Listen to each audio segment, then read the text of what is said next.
لا راه ميروش لا الى قد يدو مازال يدو الزاد لحد غتموتنا ولا حد داغن غنفون زروس سي سامو قران داغن لا فونداسيون الكولونيل ميروش اي تحمودا على تجميل السين لي كولونيل ودي الكولونيل ساميروش الكولونيل سي الحواس لازم 265 اسبوعسن مي يغلي البنات من الحرمه اللي مبررين القران ديال ولا موت من الجزائر اساكي يونو سراي كتم زورود على يدنا ماس اي تحمود مالك كيما ليني الزول في الليل تاع ساميني داكين تيزي وزو الولايات الثلاثه تيقراوليو اسمكا كليك شي غادا ناديو شارشو اون استوار تنادي لاتاش دي المسؤولين الولايات الثلاثه تيقراوليو ولا تغار المسؤولين الكولونيل عميروش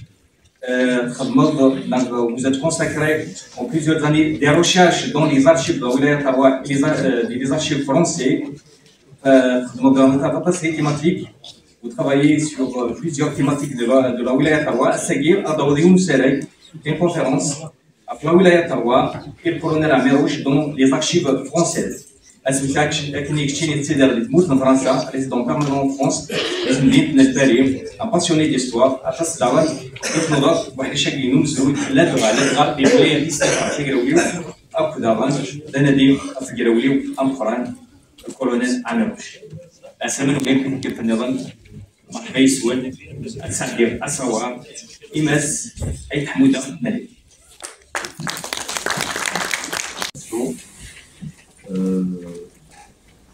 Comme il a dit, je suis un passionné d'histoire, un passionné de l'académie, passionné de l'histoire de la BR3, je suis un passionné du colonel Amérouche.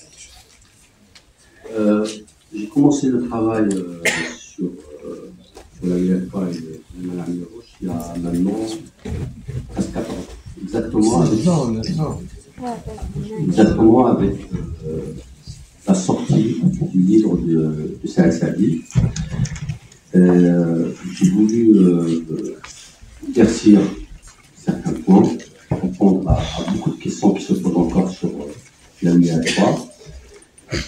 Et si on veut approfondir la recherche sur la UA3 et sur le colonel Amérouche, il y a un endroit qui est inévitable, c'est les archives françaises. Les archives françaises qui, comme vous savez, se trouvent au château de Vincennes, c'est le service historique de la Défense. Le son, on n'entend pas. Tu m'entends pas? Oui. Comme ça, non? C'est bon comme ça? Oui. Je vais m'approcher encore. Donc, comme je disais, les archives françaises sont inévitables pour approfondir la recherche sur l'histoire de la UA3. Vous savez que les archives de l'ALN et du FNL sont inaccessibles, ne sont pas consultables encore. Il y a les archives du GPR qui sont consultables au niveau des archives nationales. Personnellement, j'ai été là-bas pour consulter quelques PV. Je n'ai aucune dérogation. Quant aux archives de l'ALN, dernière nouvelle, on m'a dit qu'elles étaient au ministère de la Défense. Donc, je ne sais pas s'il y a eu une évolution de ces derniers temps, mais en tout cas, elles ne sont pas consultables. Donc, qu'est-ce qu'il nous reste? Il nous reste les archives françaises. Et les archives françaises, où est-ce qu'elles se trouvent? Elles se trouvent au service historique de la Défense et aux archives nationales d'outre-mer. Donc, qu'est-ce qu'on trouve au service historique de la Défense? Les archives de l'Algérie, les archives sur la guerre d'Algérie, l'Algérie, c'est-à-dire de la conquête jusqu'à l'indépendance. Il y en a beaucoup sur la guerre d'Algérie. Qu'est-ce qu'on trouve? On trouve les archives des états-majors interarmés, et des corps d'armée et des zones opérationnelles, ainsi que des secteurs et des unités qui ont participé à la guerre d'Algérie. On retrouve aussi les archives de la gendarmerie, c'est très important. Et nous, au niveau des archives pour le chercheurs, les archives qui sont les plus intéressantes, c'est celles du deuxième bureau qui sont les renseignements. Il y a aussi les archives du troisième bureau, qui sont les opérations militaires. Donc, là, je m'adressais au départ à des étudiants qui veulent travailler sur la recherche sur le BA3. S'ils veulent travailler sur le BA3, les archives qui sont les plus intéressantes pour faire la recherche sont au niveau de l'état-major interarmé, le deuxième bureau et le troisième bureau. La BA3, comme elle est en partie comprise dans le corps d'armée d'Alger, qui correspond à la préfecture d'Alger, et le corps d'armée de Constantine, qui correspond à la préfecture de Constantine. Donc, il faudra s'intéresser au corps d'armée d'Alger, deuxième bureau, troisième bureau, le corps d'armée de Constantine, deuxième bureau, troisième bureau, et pour les zones opérationnelles, la ZEA, la zone est-algéroise, et la zone, c'est-à-dire la zone ouest-constantinoise. Donc, grosso modo, la zone ouest-constantinoise, ça correspond à la petite Kabylie, et la zone est-algéroise, la grande Kabylie, il n'y a pas trop de terme petite Kabylie, grande Kabylie. L'archive très intéressante, c'est les CTT, les centres de tri et de transit. Alors, les CTT, centres de tri et de transit, c'est tous les prisonniers de guerre.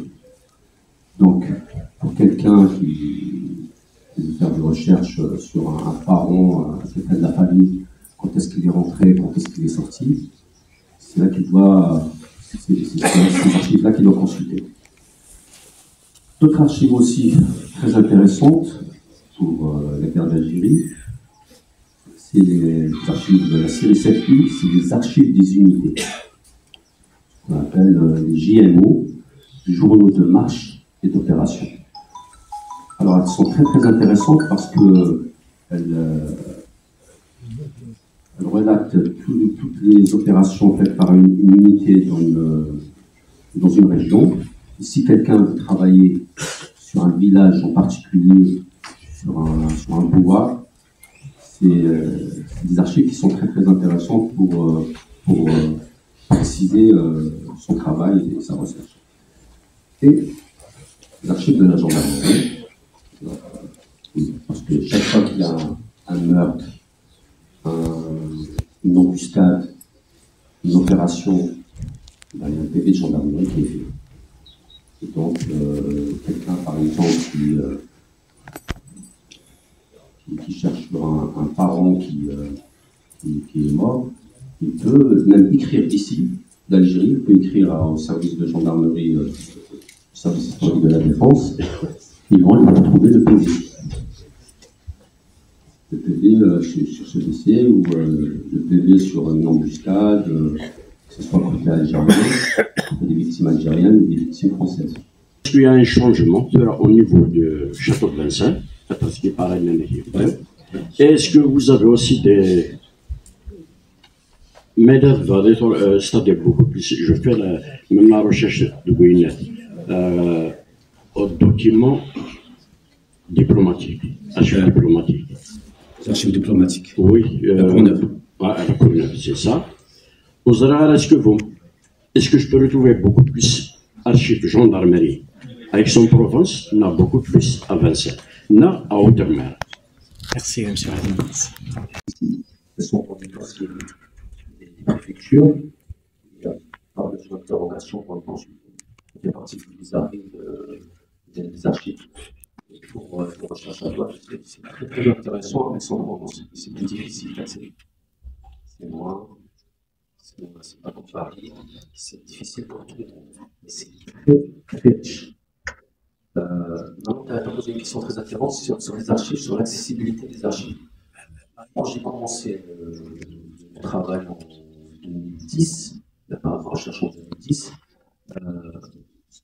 La loi, elle était, après 50 ans du dernier document dans le carton, c'est librement communicable. Donc, je suis arrivé à consulter beaucoup de cartons. Quand j'ai voulu entendre après 2020, s'est passé quelque chose en 2020, c'est qu'ils ont durci la communicabilité des archives par rapport à une loi. D'ailleurs, ils sont passés toutes les archives là où il y avait un tampon secret, ils ont classifié, un tampon classifié. Ils sont revérifiés toutes les archives pour voir est-ce que c'était communicable ou pas. Il y a des archives que j'ai consultées. En 2015, par exemple, je n'avais pas pu consulter. Aujourd'hui, et ces derniers temps, c'est un durcissement des archives, c'est toujours en discussion. Les historiens posent des réclamations. On ne sait pas ce que ça va donner dans les prochaines années. Mais apparemment, on a promis de faciliter les choses, on n'attendait pas. Mais il y a des cartons, par exemple, je vais revoir l'interrogatoire de Sichagnon. C'est celui qui a tué Al-Millah. On va avoir des informations sur Al-Millah, colonel Al-Millah. Je l'ai consulté en 2015, je n'ai pas pu consulter. Même sur toute interrogation, je n'ai pas pu consulter. Voilà. Qualifiante, effectivement, vous avez été d'une façon très exhaustive par rapport à l'ensemble du sujet. Moi, j'ai juste une petite question par rapport aux archives que normalement devraient être accessibles pour tout le monde depuis les derniers accords qui ont eu lieu entre l'Algérie et la France. On ne sait pas ce qui s'est passé. Si effectivement ils censurent les documents qui vous ont mis à la disposition par rapport à la prestation secrète, est-ce que à l'intérieur il y a eu des projets entre les deux pays pour pouvoir mettre à la disposition ces archives pour des chercheurs comme vous? Un peu pour avoir plus d'informations sur l'embuscade qu'a coûté la vie au héros, le colonel Amirouche Sissel Houas, Djebel Tamer. On n'avait pas eu le temps, je pense, de revenir sur. Je ne vais pas développer, mais je ne voulais pas trop développer non plus. C'est voulu. C'est un sujet que j'aimerais bien traiter ici, dans cette même salle, l'année prochaine. On donne rendez-vous l'année prochaine. On va parler de circonstances de la mort du colonel Amirouche. C'est un sujet sur lequel je travaille depuis 10 ans, à peu près, pour ne pas dire 14 ans. Il y a beaucoup de mythes sur ce sujet. Il y a beaucoup de légendes qui sont racontées sur ce sujet. Voilà. Vous vous êtes appuyé beaucoup plus sur des documents que sur des paroles et des témoignages. C'est le meilleur moyen d'avoir. Essentiellement sur les archives de l'armée française, c'est les mieux placés pour dire ce qui s'est passé.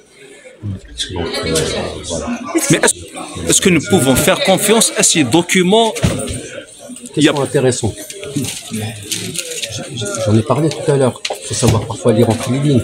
Mais quand il s'agit d'un rapport de la gendarmerie sur une embuscade, une bataille, bien sûr, c'est véridique, c'est